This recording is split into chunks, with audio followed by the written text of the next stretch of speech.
Hi, I'm Teresa and welcome to my channel. Today I'm going to be doing my February wrap up. And the good news is, I think I may have broken my reading slump. The past few days I've just been reading so much and really enjoying reading and loving it, and I think I've broken my reading slump. So we've got a bit of a slow start to begin with at the start of the month, but I really did pick it up a bit towards the end and I've really enjoyed so many of the books I've read and I'm so excited to talk to you about them all. First up, I read volumes 1 and 2 of Heavy Vinyl by Uzdin Vacueva and Flores Nesterenko. I am very sorry about those names pronunciations. So I only own the second volume, but the first one is available on Scribd, that's how I read it, and it's so good, so fun. So this takes place in the 90s. It follows a main character called Chris, and she works at a record store. And you've got all your lovely retro vibes. It's amazing. And she's got a big crush on her co-worker here, this cutie. I love her. And she discovers that the record store she works at is not just a record store, and that all the girls that work there, they're all part of this like fight club, take down the patriarchy thing, and it's so cool, so fun. And so you're kind of uncovering this mystery of what's happened to this missing band member and uncovering a bit of conspiracy, and it's so fun. Just such a good fun ride. I loved reading these. They are absolutely stunning. The art, and again, I just love the retro vibes. I love this cute little sapphic relationship. I highly recommend it. I'm really looking forward to reading more from these authors. I know that there's also the avant-garde, and so excited. Really loving getting more into graphic novels recently. Next up, I read The Lady's Guide to Celestial Mechanics by Olivia Waite. So I read this as an ebook. I actually mentioned this in my historical fiction Rex video that I was reading it at the time of filming, and I really ended up enjoying this one. So this is a romance. It takes place in the Regency era, and you follow a dual point of view between Catherine, who is a young widow, and Lucy, who is the translator she hires to help complete her late husband's work. And so Lucy is an astronomer in a society where really women aren't respected as scientists or even acknowledged as scientists, and she is translating this very complicated French text into English. And so you follow these two women dealing with a lot of the sexism at the time and a lot of the science of Lucy's work and so many other fun things, as well as their relationship and them falling in love. And I really enjoyed this one. It's definitely got me wanting to read more romance, more historical romance. Just such a good fun time. It was so feminist, so fun. Just highly recommend it. I would say probably the reason I didn't give it full 5 stars and it took me a while to read is my mood and my reading slump, blah blah blah, but also the writing just being a bitty slow, and the book maybe being a bitty longer than I thought it needed to be. But other than that, I did really enjoy it. I really loved how the story went, and this very large feminist theme as part of it was just so fun. Got to explore so many little fun bits of the society. Catherine is a countess, so you really got to like London high society, and it's just, as I've said several times, a good fun time.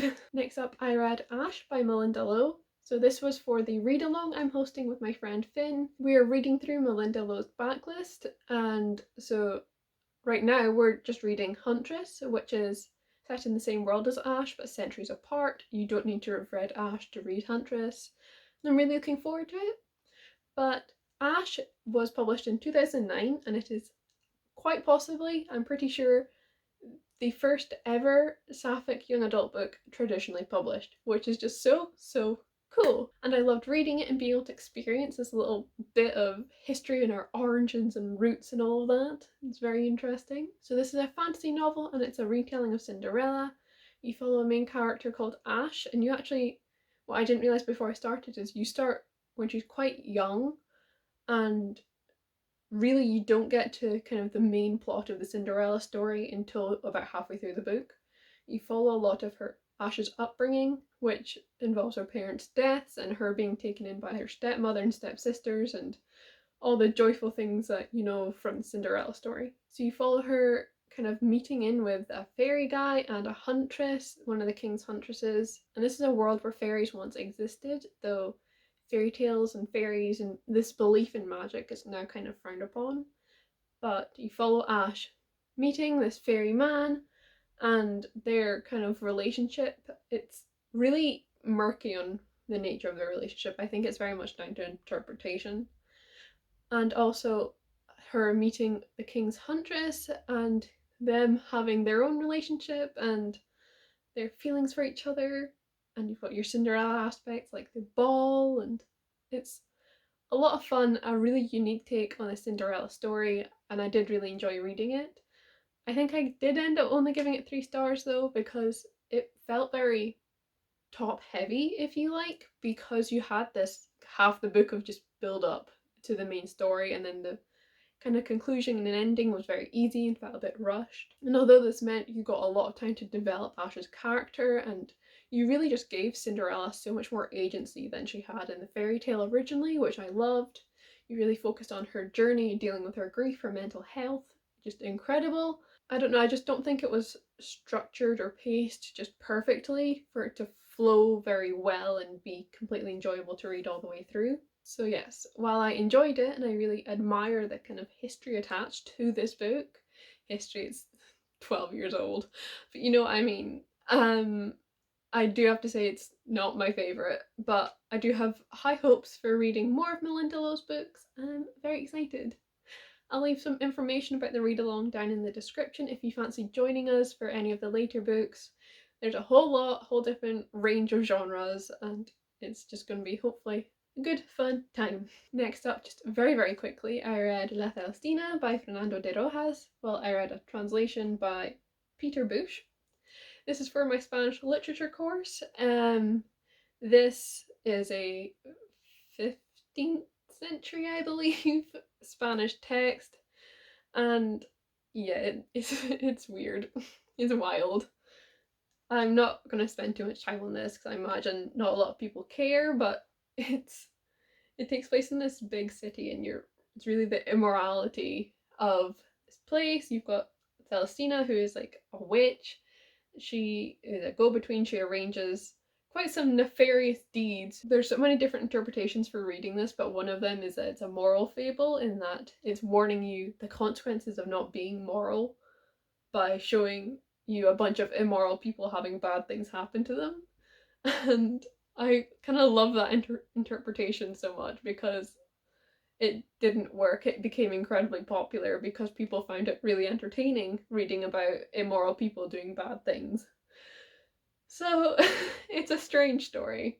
I have no more to say. I cannot say I recommend it. It is very difficult to read because there's no like he said. You just get a whole paragraphs of text and no idea who says it, and half of them are asides, but then it doesn't say that they said it aside, and I'm like, did you just say that to her face? But then she doesn't react. It's like, what is happening?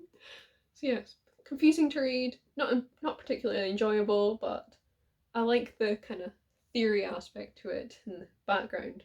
Next up, I read A Dark and Whole Star by Ashley Shuttleworth. So I spoke about this a lot in my previous video, which was recommending sapphic books based on popular books, and yeah, I love this book so much. So if you've not heard yet, this is an urban fantasy. It just released at the end of February, and you follow 4 queer teens as they are kind of forced to team up to help solve some gruesome murders. And so in this urban fantasy world, the courts of Fae are real, and your characters, all of them, are very involved in this world. You've got Vean, who is the crown prince of the Seelie Summer Court, and you've got his kind of guardian, Aurelian, and so these two are both Fae. You have also got Arlo, who's Ironborn. This means that she is half human, half Fae, and her Fae mother is a member of the royal family of the Unseelie Spring Court, who are the kind of ruling court between in all of the kind of Fae courts. And you also follow Nausicaa, who we've got here on the cover. She is an ex-Fury, which means she's a hell of a lot more powerful than the others. She's immortal, except she had her powers stripped after committing a crime, and so she's been banished to the mortal world. These 4 team up, kind of unlikely allies. It's a lot of fun to solve these murders because the murders are of Ironborn, and this society just doesn't really care for Ironborn. And I just loved reading this so much. This is probably what really helped me get out of my slump. It's really just made me love fantasy again. And I love the character dynamics so much. This is very queer. You have got a kind of relationship going between the two girls and then the two guys as well. And serving so many good tropes. You've got your kind of sunshine grump, a bit of enemies to lovers with Nausicaa and Arlo, and then Prince Bodyguard, childhood friends to lovers with Veana and Aurelian. And so good, so damn good. I love the world in this so much. The world building is just amazing. The writing, everything, humor, oh, love it so much. I really enjoyed reading this. Can't recommend it enough. I really think that this book is the beginning of something special and that it could become the next big thing. It definitely deserves to be. It is just so cool, such a fresh, unique take on fairies and on urban fantasy and young adult genre. And I love it an awful lot. I am such a big fan of Nausicaa in particular. She's this sword wielding lesbian. She's chaotic. She's just badass. But she is also depressed and talks on page about having depression and going to therapy, which I just find very cool for an urban fantasy book. And just any book really to be so open about mental health in this way. Loved it so much. I do have a full review written of this one and another couple that I'm about to talk about because they were review copies, so definitely recommend you check them out. I'm probably a lot more coherent there. Ugh, so good. Love it so much. Next up, I read As Far As You'll Take Me by Phil Stamper. So this was an arc, and I have very mixed feelings about this one. So you follow Marty, who is a closeted gay teenager from Kentucky in the States, and he moves over to London, supposedly just for the summer. That's the lie he's told his very conservative parents, to go to this prestigious music school. But in actuality, he's not planning on coming back. He wants a fresh start where he's open to be himself. And so you follow his journey in settling in London, and everything's not quite going to plan. His anxiety is just getting worse. He's not been in contact with his parents, his friends back home. But, you know, on the outside, things look great. He's making new friends, he's got a blossoming romance, he's traveling all over Europe. But his money's running out, he can't get a job. So it's a very mixed situation for him. I find that the way this book was marketed was more cutesy romance than it is not. It is very much a coming of age, self-discovery story, which is great, but I did feel a bit misled. And it does deal with these heavy topics I've mentioned, his parents' homophobia for one, his anxiety. But what the synopsis or any information I found about the book beforehand didn't mention was that Marty develops body image issues, which leads to disordered eating. And I was not prepared to read this. I do not have an eating disorder or anything, but I have been having some issues surrounding my weight recently, so the kind of constant focus on weight was just really off-putting for me and just didn't make for a pleasant reading experience. And if I had known beforehand, then I'd have waited till it was at a better time for me to read the book. I wouldn't have put myself through reading it knowing that it might upset me a bit.